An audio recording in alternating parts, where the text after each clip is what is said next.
Hello, welcome to another episode of the Rippling Pages podcast. Interviews with writers with me, Liam Bishop, a writer and critic from Leeds. Today I'm delighted to welcome Mara Faye Lethem and Tiago Miller. Mara has translated the likes of Jaume and Alicia Kopf, both of which have gone on to be award winners and Books of the Year selections. A translation of The Whispering City by Sarah Molinet won an English Pen Award. Tiago's translations include those of Raul Garrigasai and Montserrat Roig. But today we're here to discuss When I Sing Mountains Dance by Irene Solà, translated by Mara and due to be re-released in paperback this month, and Tiago's translation of The Angel of Santa Sofia by Josep Emarjami, newly released by Funda Stampa. One is a polyphonic trans-historical novel set in the Pyrenees Mountains where family tragedy echoes down the ages, where even the bears and the mushrooms have their say in the narrative. The other is a brooding story within a story about the mysterious disappearance of a bishop at a conference on the devil. Mara joined me from Barcelona, while Tiago joined me from Lleida. And what we particularly enjoy on the Rippling Pages, what we enjoy hearing, as we've heard with other translators, is the translators speaking about the books that they've translated in their own words and hearing about the experience of translating that book. I don't know who'd like to go first. Tiago, you want to go? Yeah, I don't mind. Absolutely. So The Angel of Santa Sofia, it starts with the narrator arriving in Turin for a demonology conference at the University of Turin. He goes on a long journey and it ends with him leaving a mansion at dawn, having learned that hell doesn't exist.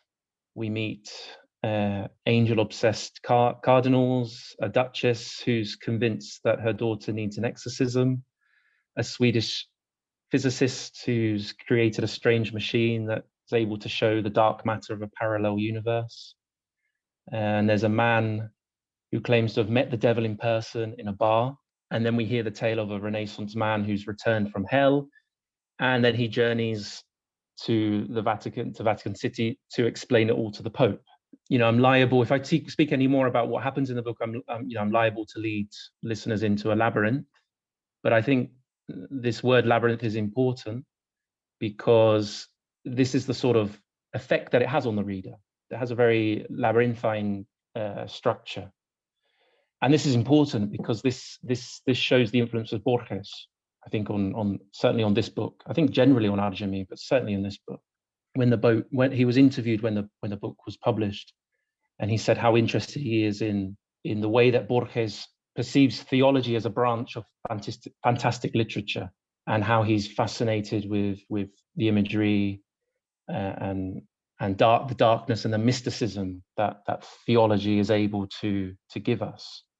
I think in the book there's two main lines of investigation. I think the first half is more concerned with the legend of Faust. So it's this idea of the devil as an intellectual, man of letters, highly knowledgeable, and this is all very alluring. The devil is a very attractive character. I think if an angel were to come down to earth, I think they would just preach about the fucking glory of God, you know? But the devil comes and speaks to us about art, history, philosophy, literature, alchemy, physics, fine wine. Arjami's devil is more of the intellect. The devil's an intellect. I like that. I really like that idea, actually, and what kind of knowledge the devil brings. And it's a very earthy knowledge, isn't it? It's what we are concerned with in our daily lives. Yeah. He's not talking about the glory of heaven and the afterlife. He's talking about all of the very earthly things that we're interested in our day-to-day lives. It is a very short novel. You've highlighted how much is going on shortly, but I'm going to bring Mara in now to talk about When I Sing Mountains Dance. Hi, Liam. Hi, Tiago. I've been thinking a lot about the difference between reading and translating, which might sound facile, but I find so often that when I read something, I feel I understand it. And then when I start translating it, I think, oh my goodness, what have I gotten myself into? And with this book, I brought it to the editor and I said, I found a book for us to do together. This was actually a few years ago now. And since then it's kind of gone on to have this life. It's won a European Union Literature Prize and the English version has done very well. And what was it that drew me to this book? It's something that I wonder about. Why do I have certain authors or books that I'm curious about translating? For many years, I didn't have that luxury to choose what I translated, which was a very good learning experience. But now that I do have a chance to be more of a prescriptor, and I think what draws me to Irene's work, which this is her second novel, her first novel, I also loved and have also translated, but hasn't come out yet. It's called Els Dics, is her storytelling. She has kind of a very joyous way of narrating. She's very kind of naturally emits this light. There's something illuminating about her work. And a lot of her subject matter is about storytelling, the stories that we tell and that make up our culture. So this novel is told in, I think it's 15 different voices, which include storm clouds, mushrooms, animals, as well as humans. And it tells the story in these layers of this kind of patch of land with a few houses in the High Pyrenees. I mean, both the novels are quite, I wouldn't say polyphonic. Yours is polyphonic so much, Tiago, but there's different stories in the stories, and then we have the polyphony of all the different voices that Irene tries to write about in the matters. I probably should explain the distinction between that. How did you come about? This novel first? Was it brought to you, or did you bring it to FDE? Fum de Stampa, sorry. Yeah, it was brought to me, and then I pitched it to Fum de Stampa. I'm sort of in contact with a critic and an awesome writer and poet and translator as well, Jaume Pons Alorda, and he sent me the book because he is editing a series for a publisher's based in Palma in Mallorca. He sent me the book and said, "Look, I think you'll like it. Have a look at it." And I loved it. Absolutely loved it. I read it twice straight through, and then I happened to be speaking with the editor from the Stampa about a few things, because it was at the point where I was finishing up Wild Horses, and I mentioned this book. He was very interested in it, and then it just went from there, and it all happened quite quickly, being quite a short book, and it's interesting what Manos just said about Irene Solà's work being joyful. This is exactly how I feel about Arjami's book. And he says it himself that literature has to be an act of joy, whether it's reading, writing, or translating in our case. But literature has to be joyful. I fail to achieve that every day. Well, this is the most joyful translation experience I've had. It was so much fun translating this book. It was so pleasurable, and that doesn't happen often. It normally happens for very short moments when you're translating. It's a slog.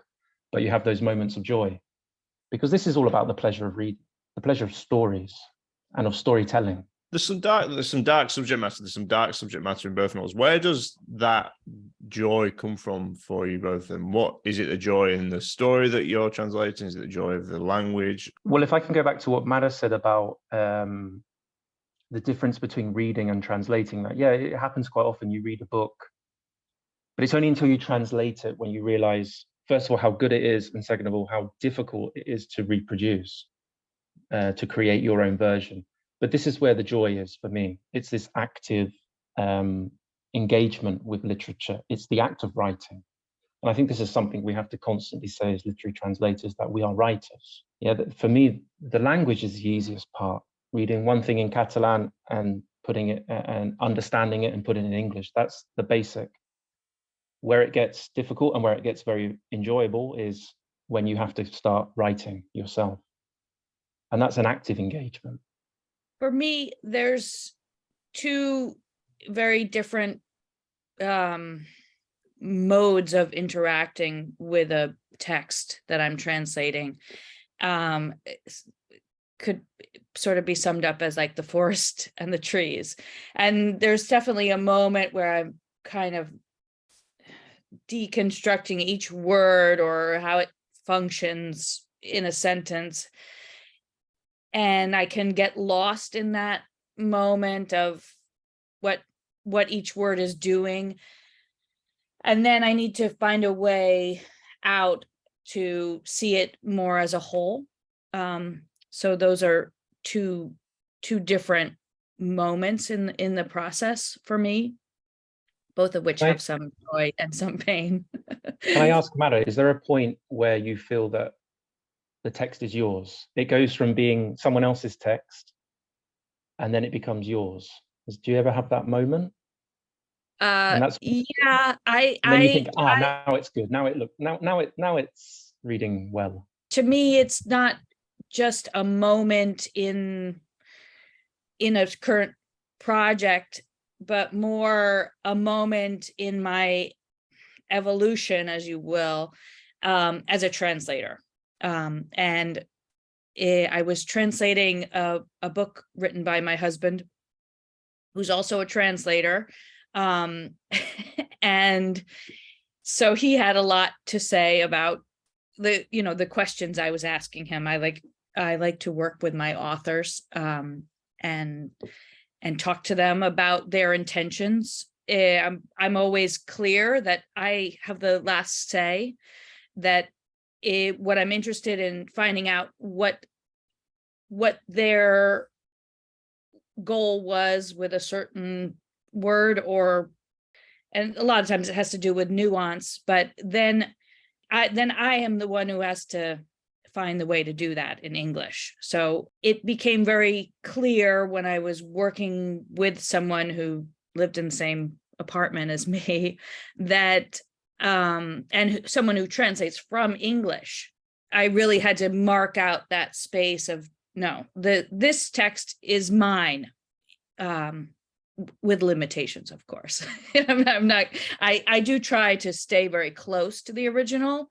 It helps for me to reveal stylistic aspects and the writer's process, which I then need to find a way to emulate, which isn't always a clear path, because these two languages aren't that different from each other, but we're not working with a different alphabet, but at the same time, there's things we can do in Catalan that we can't do as successfully in English. So I try to kind of find that sweet spot. Do different texts demand different ways of going about it, or? Absolutely. No, you've hit the nail on the head. That's exactly what it is, and this is why I tend to stay clear of translation theory, because I think translation theory is trying to come up with a theory that covers a total approach, or that creates a total approach and it covers all possible translations that one might do. Whereas I believe that each book has its own challenges.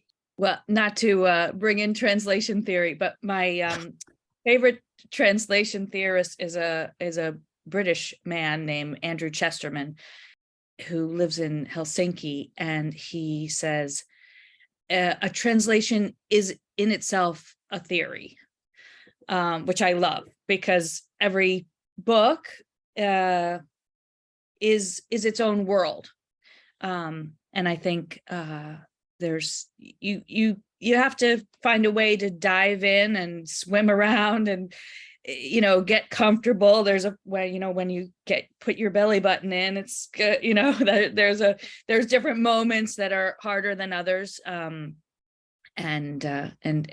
find your way out, not drown. But I was recently speaking with a newer author of mine, and I asked him a question, and he said, "Oh no, you can make that something, something much more simple." And I said, "Really?" Because naturally I wouldn't take such a leap on my own. So there's interesting ways that you can get permission, and even from dead authors, I feel there's a way that you can get inside, that you feel you might know what they would want. It's honoring the person, whether they're alive or not. You're honoring that person's work. There's something I find that I've always found interesting that actually Jaume Pons says that traduir no es trair, es triar. So translating isn't betrayal, it's choosing. But that choice that you make is based on knowledge. It's based on your readings, it's based on your knowledge of the culture and the traditions.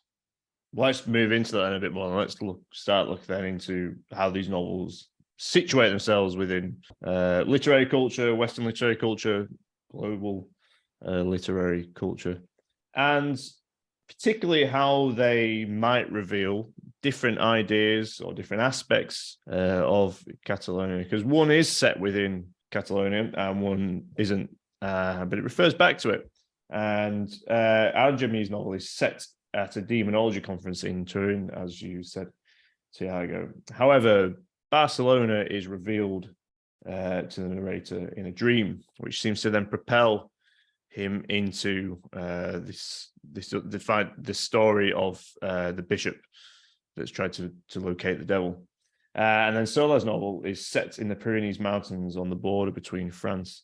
I wonder if we could just talk about the significance of these settings and what they might have revealed about Catalonia when you were translating those novels.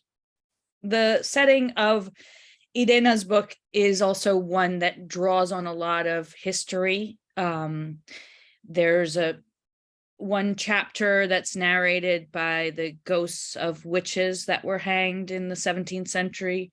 And she worked with, actual witch trial materials from the period.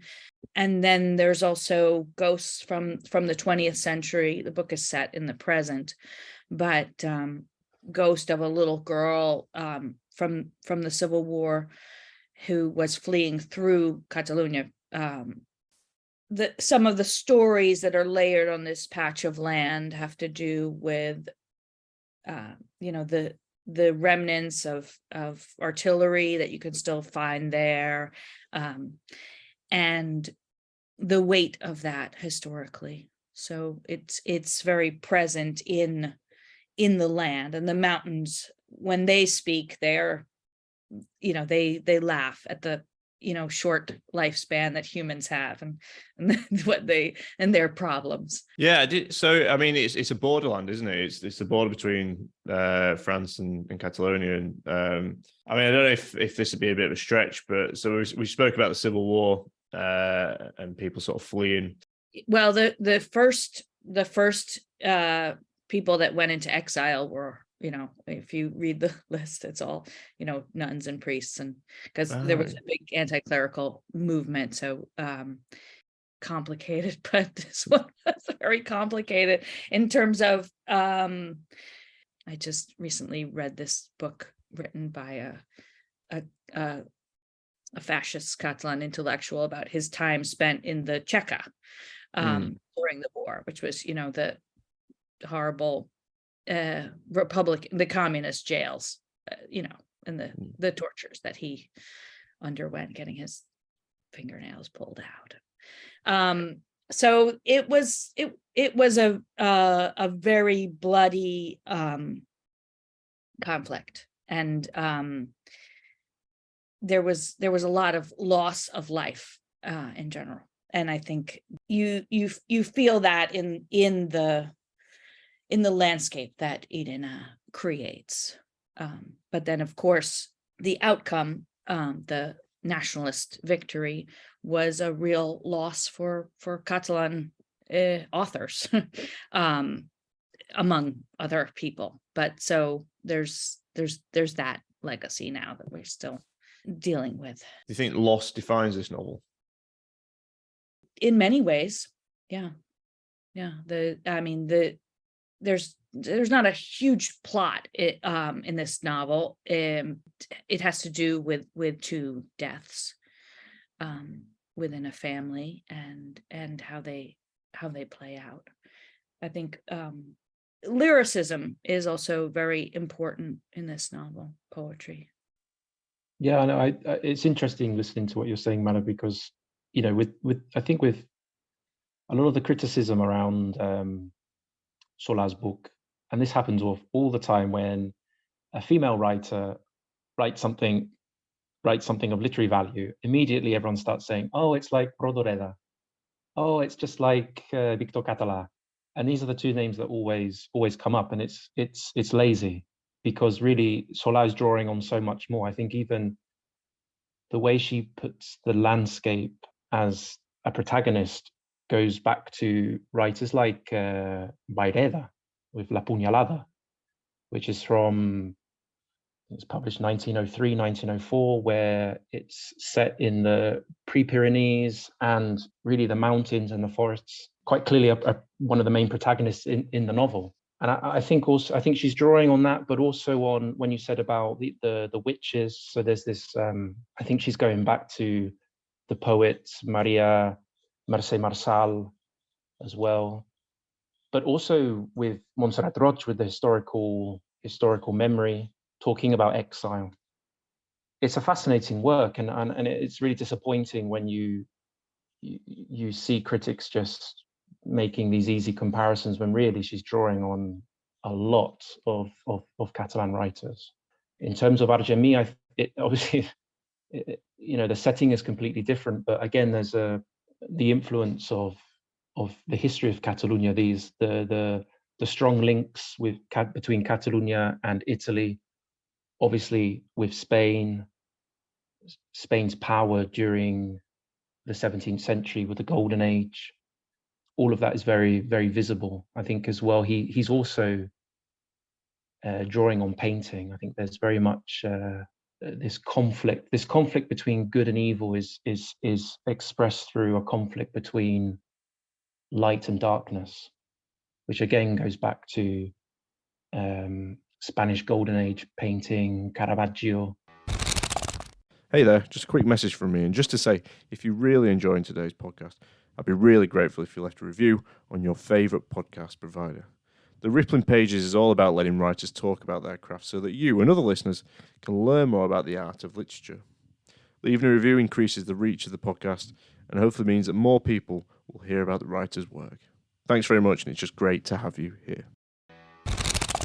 But Argemí's novel, we only seem to get further and further away from Catalonia and Barcelona. And it becomes, as you said, this like Borgesian world of world within world, the kind of infinite library, books within books, and the labyrinthine nature of it. At one point we read about the case of the missing bishop, Agostino di Sacramente, who tries to find the devil and goes on this search for the devil, which ultimately lends its title to the novel. I mean, what are the challenges then to sort of translating a novel that is so, like you said, labyrinthine? And so kind of stories framed within stories? I suppose in the first instance, it's kind of being in tune with the book, feeling intimately what it's trying to do and what it's very successful at doing. And then it's really just about bringing that out, finding the best way to represent that in English. As Mara said, that there are Catalan and English have a lot of differences, obviously, but we're talking about it's language in the same sort of area. Yeah. However, there are things in English that we just can't do, that we can easily do in Catalan, which can be a challenge because the way that Catalan grammar works owes itself to this lyricism that allows this lyricism that Catalan writers often use. So in English, you have to kind of shorten things a little bit, turn one phrase into two or three. And that can be challenging because then you're interrupting this natural flow. But it's hard for me to really pinpoint challenges beyond that because, as I said, I found it such a joyful experience translating this book. At least when I translate, I start to live within the book, it's only now that I'm able to kind of differentiate, because before it's quite difficult, but now you live within the book, but then there's a time when you have to close it, you have to switch off the computer and you have to go back to reality. And that's quite difficult to go from one reality to the other. So living within this book was a wonderful experience. And the book itself is about different realities within realities. What is reality? Mara, I'm going to come back to you. Well, this book is about voices, and I guess it's about translating different voices and experiences that might speak different language. Anyway, speaking about the mushrooms, deer, we spoke different voices from history. I mean, what was it like to be presented then with all these voices in this novel and to try and translate that? The sort of easiest way is I remember what chapters scared me the most to attempt. One was definitely the second chapter, I believe it's called in English, The Names of the Women, which are those 17th century voices that are very unhinged, and I wanted to make them sound a bit old-timey. In the original, it's easier to find that register because there's just so much more old Catalan sources than there are old English sources. And I was nervous about the chapter that's in the voice of Ilari, where it has his poems. And it was great because I talked to Irene about it. I said, and she's like, Mara, it's not like he's a great poet. It's like, okay, thank you.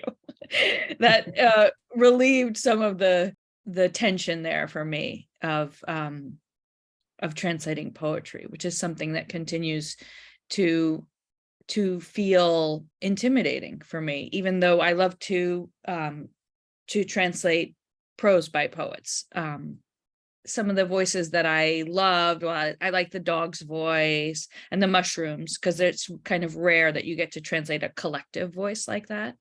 Then there's a sort of a Barcelonian tourist who comes up one day. So that, but it really, in the end, I like the love story of it too, and the ending. Very satisfying for me that there's a point where I think readers and translator as reader can feel a little unmoored with all the different voices, and so I think it's very satisfying when the ways that it comes together in the end. Yeah, it's one of those where there's not a clear indicator, so it doesn't say this is the chapter about the mushrooms, or this is the chapter that's set in the past kind of thing. You have to work that out from, well, there's several things that help you sort of understand that, and there is sort of clear matter, but you have to work that out to an extent from the voice of the narrative. But what you picked up on the names of the women there, and what I did feel though is that this section of the book really starts to bring out some ideas about these kind of prominent ideas about good and bad that are in both these novels. The Catalan, if I can use such broad strokes, view of good and evil is a very complicated one. There's that presence in a way that's also subverted. It's a presence, but one that can be poked fun at too, in a way. Or again, the pera purte idea of you can go to hell and come back, and it's right there. It's not that far away, and I think there's an interesting tradition of that within Catalan art. In Argemi's book, the narrator, it is revealed to be Josep Palau I Fabre, who was a poet who called himself the alchemist. There's all these links that can kind of coexist. I don't think it's so clear cut as good and evil, but more alchemical and trans-historical, or there's a kind of a deep well to draw on that I think has also benefited sometimes from its hermeticism, from the world not paying too much attention to it, except of course Salvador Dali or something like that. There's always been a few Catalans that the world has paid attention to, but the Catalan artists that are writers have had a harder time kind of making their way out into the world. These novels have particular ideas about the devil or things like witch hunts or distinctions between good acts and bad acts.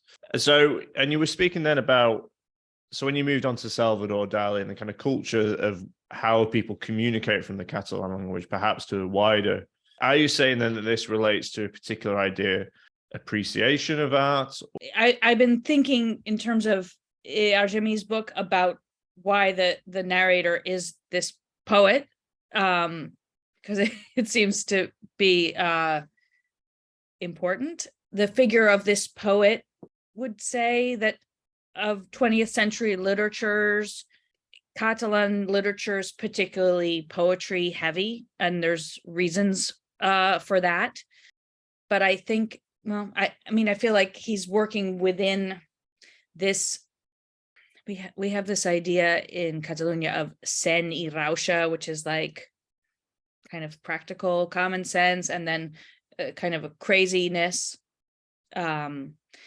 that's also affected by the landscape, and this idea that we have a wind that drives you crazy on the coast, and these sort of bringing in a lot of ideas that look at evil, or this idea of the devil in a very nuanced way. That's, I mean, these witches aren't saying that the devil is bad, right? For example, these characters are in Argemi's book are seeing the devil in a way that also I don't think could be classified merely as bad.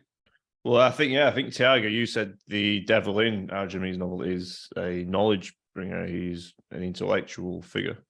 The lines are very blurred. I mean, it is an exploration of good and evil, but not as you might imagine, or as we are accustomed to seeing it expressed. I think what's really going on is that there's an element of communication. There's a really good scene when Agostino de Sacremonte, who's this guy who's this Renaissance man who died, he went to hell, comes back, and he wants to tell his story of his journey to hell, and he goes to see the Pope to explain it. And obviously the system, the institution does not accept this knowledge of the underworld, no? But he then goes on a trip to Constantinople, and along the way these kind of demons rise up from the sea, but he's able to, and they cause a great storm, and they're all the crew's on the point of death, but he's able to speak to these creatures in the language of the birds, which obviously goes back to the idea of Eden and etc., etc. So it's about communication, it's about knowledge, and it's about an interaction as well with the kind of what's not permitted. You know, we're not supposed to interact with the devil, with hell, with all the darkness. But this novel does that. And people do it who you wouldn't expect to do it, like cardinals and bishops. They're interacting a lot more with this world because it's a totality. Rather than just splitting the world into good and evil, light and dark, we're here, here's the border, and you're over there. There's more, it's more about the totality of knowledge and existence. And that includes the dark side. But in the dark side, there's a lot of good things as well. There's a lot of interesting things. But I think as well with Solà's book, I think she's, with the idea of the witches, she's making a link to Maria Mercè Marçal, who wrote Bruixendol, which is coming out in English, or if it's not already out, it might already be out, but it's certainly out soon if it's not been published, which is Witch in Mourning, where she takes the idea of a witch, which is traditionally an evil character, and flips it and uses it to express her feminist theory, and says she explores the idea of the witch as being repressed and massacred throughout history, and inverts the masculine interpretation of a witch. Marçal also, she grew up in Lleida, and her certainly her early poetry has this link to to these primitive elements, of air, water, earth, and fire, and she really draws on a lot of mythical and ancestral imagery. So yeah, listeners to the previous episode with Serafina Madsen will have heard another book about witches, and I think the link that I find interesting is in that book, the young girl Aurora eventually becomes a witch, and it seems to represent this idea of going outside the boundaries of what's been presented to you as knowledge. Finding or learning theories that people don't necessarily want you to read, but are presented as dangerous, when in reality, they're not dangerous. It's just another viewpoint of the world that sort of conflicts what the mainstream idea is. And I don't know if that is similar to sort of what you guys are thinking here, but it's something that the protagonist of Aurora takes ownership of. It's something that she is a witch. It's not something that she's characterized as. Wait till you read her next book. Oh, wow. Okay. Picked up on something that you wrote in LitHub. Basically, we're talking about when you moved to Barcelona and you were trying to learn Catalan, and you said you were fascinated by the very overt linguistic campaigns, and particularly one that exhorted to speak without shame, speak freely, and just keep trying despite my mistakes. Is there anything in this idea of speaking without shame that does relate to a certain pride of speaking the Catalan language, and that might relate to its historic treatment? Sens dubte, as we would say in Catalan. There's no way at this point to extricate Catalan language from its political history, which involves a lot of repression. Also an incredibly long literary history, and they've just recently found new texts, what they thought were the oldest written 12th century texts in Catalan, though they found older ones.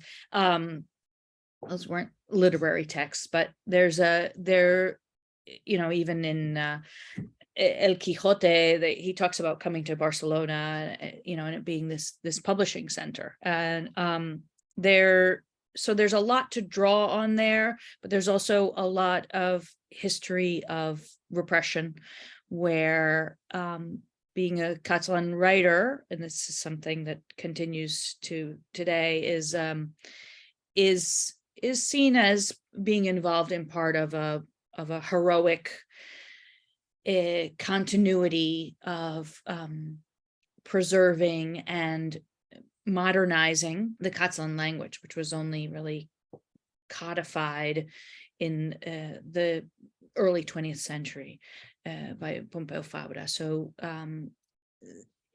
then there were a series of real interruptions to the ability to publish freely in Catalan. Young people that are writing Catalan today are definitely a part of that history, which is quite rare in the 21st century, where most smaller languages are meeting difficult fates. Well, I think as soon as you speak in Catalan in your daily life, out on the streets, this is the language that you choose to communicate in. You are making a political statement of some sort, not an overt political statement, but it's there because you are saying that Spain is a multilingual country. Catalan is co-official language in Catalonia. And this is something that successive Spanish governments, whatever their color, want to end. They want Spain to be monolingual. So speaking in Catalan, and the best way that I can explain it is to do it in a natural way. It's the most normal thing in the world. And actually in Lleida, I must say, it's really normal to have bilingual conversations. It's not an issue. I don't know. I mean, every day I find myself having a conversation where I'm speaking in Catalan and the person with me is speaking in Castilian. And that's completely normal. That's completely normalized in Lleida. Other parts of Catalonia, it probably isn't. But yes, whether you like it or not, it's a political statement. But I would also say that you're showing respect for, certainly as someone from abroad, you're showing respect for where you live, because you can only understand the people, the culture and the tradition through the language. And you can only understand the language through the culture and the people and the traditions. So it's been a fascinating journey for me. But I understand, I mean, it is there. People do feel unsure of what to do in social situations, of which language to speak in. This person's speaking in Spanish, I better switch. And it's difficult for people to get out of that mindset. And you can end up in the absurd situation when you have two Catalan native speakers speaking to each other in Spanish because both think the other one doesn't understand Catalan. It's insane. I personally just go about my daily business and speak in Catalan and do it with a smile, and that's it. Speaking any language has political overtones. I mean, when there's a history there, whether we think about it or talk about it or not. I mean, there's many indigenous languages in the United States that are mostly destroyed by English. I mean, what was interesting for me was seeing that in a different way, that here we have a ministry of linguistic politics. And what does that mean? You know, quote that's always stuck with me by a minister of linguistic politics who said, every country has linguistic politics. They just don't all, codify them into law. So thinking about language in that way was revelatory for me. In fact, in Irene's book, I don't know how many people realize this in the English translation, but there's one chapter that's written in Spanish, and I tried to put some clues in there, but that's something that you can do seamlessly in Catalan, and you can't do in English in the same way. Unfortunately, the political situation of Catalan continues to be an issue. However, the fact that we have so many writers is definitely a point in its favor. Yeah, although it might seem like a sort of a downbeat note, but it does seem like a thriving literary culture that is distinct in its own right, but also is in conversation with a lot of other literary cultures, European cultures. I mean, and even though Catalan as a language is losing speakers, and it's really, really struggling to survive in a globalized world, it's really difficult for Catalan to compete with Spanish in terms of audiovisual content, online content. Young people don't have as much content that speaks to them in Catalan. They normally have to look to Spanish content for that. And that is to do with just the way the modern globalization works. However, as you say, Catalan literature is incredibly strong. Incredibly strong, and it's really positive. And I think it's only going to continue. I don't see it. It's not a flash in the pan. You know, it's here to stay, because we have a lot of good young writers coming through at the moment. And you guys are, you're making a massive contribution to that, and hopefully this podcast makes a little contribution to that in some way, keeps the conversations going in some form. Hopefully, that's what I like to think. Anyway, Mara, Tiago, it has been an absolute pleasure. It's been horizon widening conversation, certainly for me. So I hope it is for our listeners too, and I'm sure it is. But thank you very much for joining me on the Rippling Pages podcast. Thank you so much, Liam. Thank you, Tiago. Thanks, guys. Hopefully speak to you soon. My thanks again to Mara and Tiago for joining me for today's episode of the Rippling Pages podcast. And of course, my thanks to you for listening as well. Next time, I'm going to be joined by Soraya Palmer, and we're talking about her debut novel, The Human Origins of Beatrice Porter and Other Essential Skills, published by Sir.